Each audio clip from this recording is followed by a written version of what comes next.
3 gün İmam Hüseynin bədəni qaldı torpaqlar üstündə, dəfn olunmadı. Diqqətiniz məndə olsun, bu sözlərdən fayda götürəsiz. 3 gün cənazələr gün qabağında, toz torpaq içində, Bəni Əsəd qəbiləsi yaxında yaşayır, gəlir dəfn eləməyə. Deyir ki, biz bunları necə dəfn eləyək, tanıya bilmirik. Bədənlər hansı vəziyyətdədir? Gördülər bir atlı gəlir, üzü niqablıdır. Gəldi, düşdü atdan yerə, dedi, Bəni Əsəd qəbiləsi, mən bunların varisiyəm, mən bunların hamısını tanıyıram. Üzün açanda gördülər İmam Səccad əleyhissalamdır. Bunların nişanələri mənim yanımdadır. Getdi Əli Əkbəri dəfn elədi, Qasimi dəfn elədi, bir-bir o cənazələri dəfn elədi.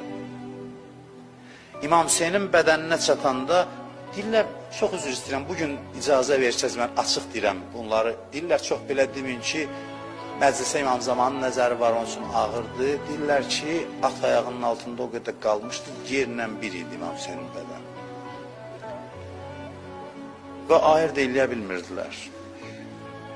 İmam Hüseyin, İmam Səccadın gözü atasının cənazəsinə düşəndə deyir, ağladı.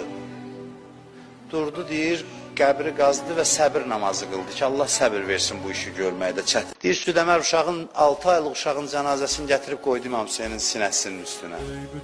Ondan sonra dəfn elədi. Üstünü örtdü. Belə bir şey yazdı. Belə bir şey yazdı. Yazdı ki, ya əhləl aləm. Ey dünyanın insanları bilin. Haza qəbr-i Hüseyin ibn Əli ibn Əbi Talib. Bu Əli oğlu, Əbu Talib oğlu, Əlinin oğlu Hüseynin qəbridir. Bu Hüseyni necə tanıtdırdı Həzrət İmam Səccad? Hansı əlaməti ilə?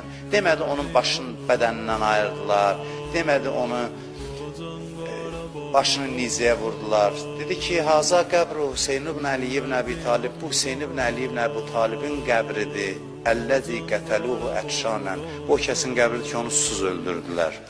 O kəsin qəbridir ki, su kənarında ona su vermədilər. Bir içim su vermədən susuz dodaqlarla öldürdülər. Ələ lənətullah, ələl qavmiz zalimin.